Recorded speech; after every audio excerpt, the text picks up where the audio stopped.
ગુસાઈજીના દ્વિતીય વિવાહ થયા અને ગઢાની રાણી દુર્ગાવતી ગુસાઈજીમાં ખૂબ ભાવ રાખતા અને એમને મનમાં મનોરથ થયો કે ગુસાઈજી માટે મથુરામાં હું ઘર સિદ્ધ કરાવું અને આ સતગરા દુર્ગાવતી રાણીએ ગુસાઈજી માટે સિદ્ધ કરાવ્યું.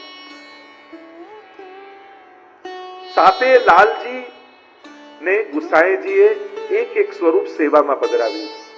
જો ગુસાઈજીની વિચારધારા સાતે ઘર જુદા જુદા બાંધવાની નહોતી, ગુસાઈજીની વિચારધારા એ સદઘરા બનાવવાની હતી કે મારા સાતે લાલજી એક સાથે એક ઘરમાં બિરાજી અને સાતે સ્વરૂપની સેવા કરે. સાત સ્વરૂપ સુહામણા 8મા આખ્યાનમાં ગોપાલદાસજી સુંદર વર્ણન કર્યું કે કેવી શોભા ગુસાઈજીના ઘરની છે. સાતે લાલજી, સાતે વહુજી, બેટીજી અને સાતેના માથે એક એક ભગવત સ્વરૂપ બિરાજતા હોય અને એક ઘરમાં બધા સાથે રહી અને ઠાકોરજીની સેવા કરતા હોય. નિત્યપતિ ક્ષણો ક્ષણો શ્રી વલ્લભનો પરિવાર રસના જે 9મા આખ્યાનમાં ગોપાલદાસજી ગાય, એવી શોભા છે.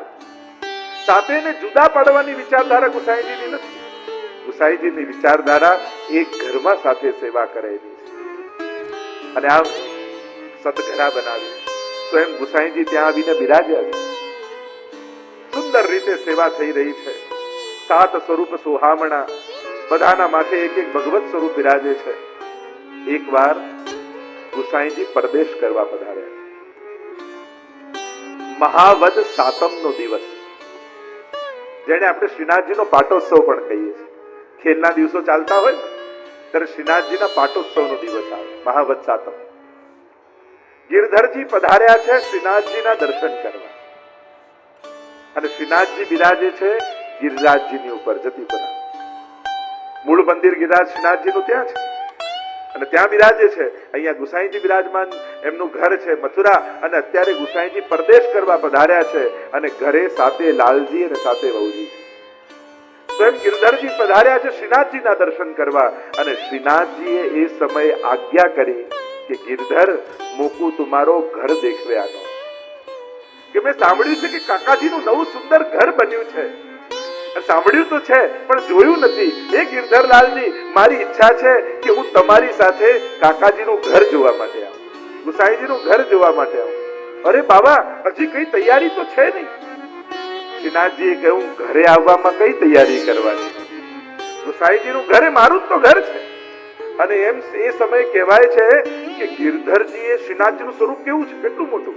પોતાના ખભા ઉપર શ્રીનાથજીને પધરાવે અને પર્વત પરથી ખભા ઉપર પધરાવી અને ગિરધરજી ચાલ્યા શ્રીનાથજીને લઈ અને ત્યાં સમાચાર મોકલાવ્યા મથુરા કે અરે સ્વયં શ્રીનાથજી આપણા ઘરે પધારી રહ્યા છે અને સાતે લાલજીઓનો આનંદ માતો નથી. વહુજી બેટીજીઓ દોડા દોડ કરીને તૈયારીઓ કરે છે. અરે શ્રીનાથજી આપણા ઘરે પધારે. આનંદનો પાર રહ્યો નથી. કોઈ કે હું આ ધરાવું, આ રોગાવું, આ સમર્પિત કરીશ અને ઉતાવળે પધાર્યા અને ઉતાવળમાં બીજું કંઈ હતું નહીં એટલે રોટલી બનાવી હતી વહુજીએ, એના પર ઘી ચોપડીને ખાંડ ભૂરકાવી એટલે એને કહેવાય ખરમંડાની સામગ્રી.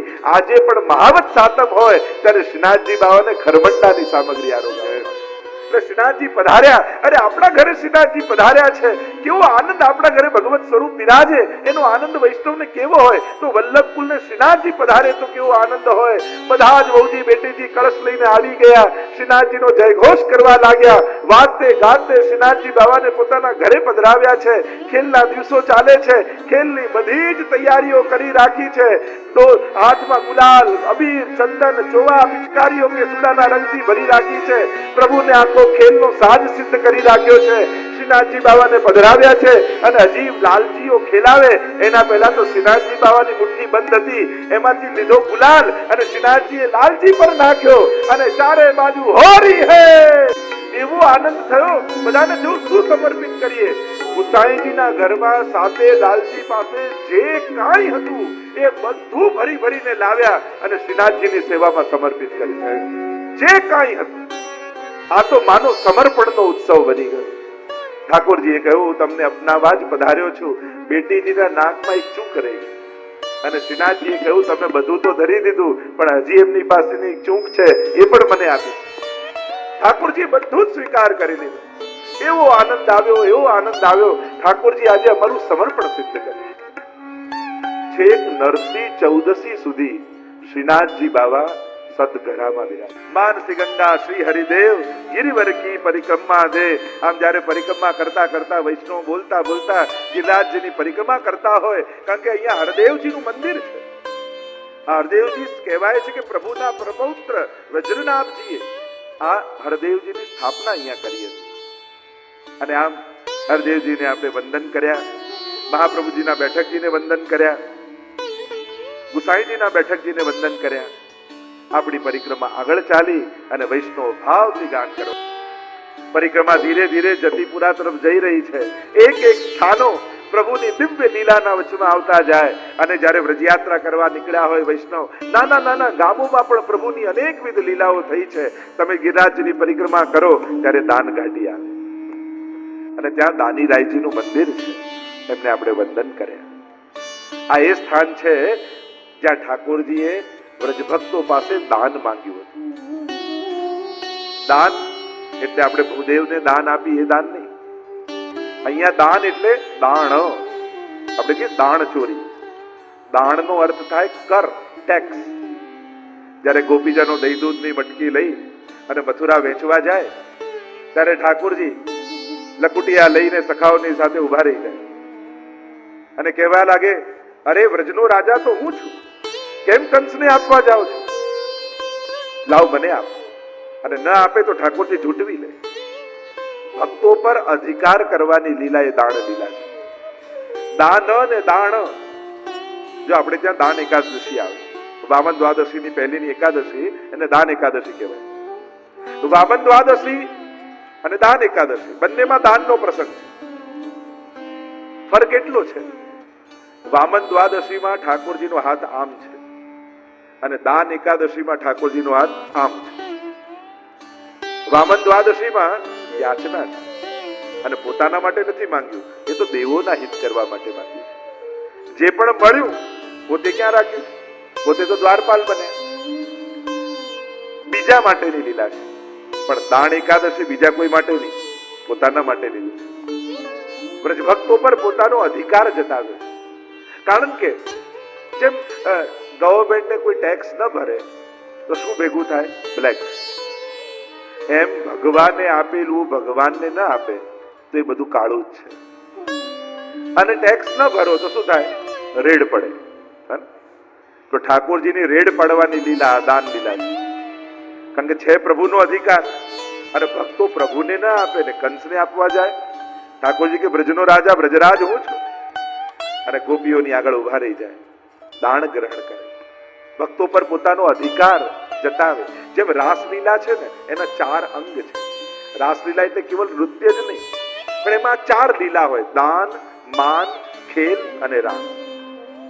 આ રાસલીલાને અંતર્ગતની લીલાઓ છે. એટલે જ અહો વિદના તોપે અચરા પસા દાનના પદોમાં આવે કે રસ રાસ કો વિલસો. આ ભાવના બીજનું સ્થાપન છે. ભક્તો પર ભગવાને અધિકાર જતાવ્યો છે. આ દાન લીલા દાન બિહારીજીનું સુંદર મંદિર છે. આપણે બધા જ વંદન કરીએ પ્રભુને, દાન બિહારીજીને.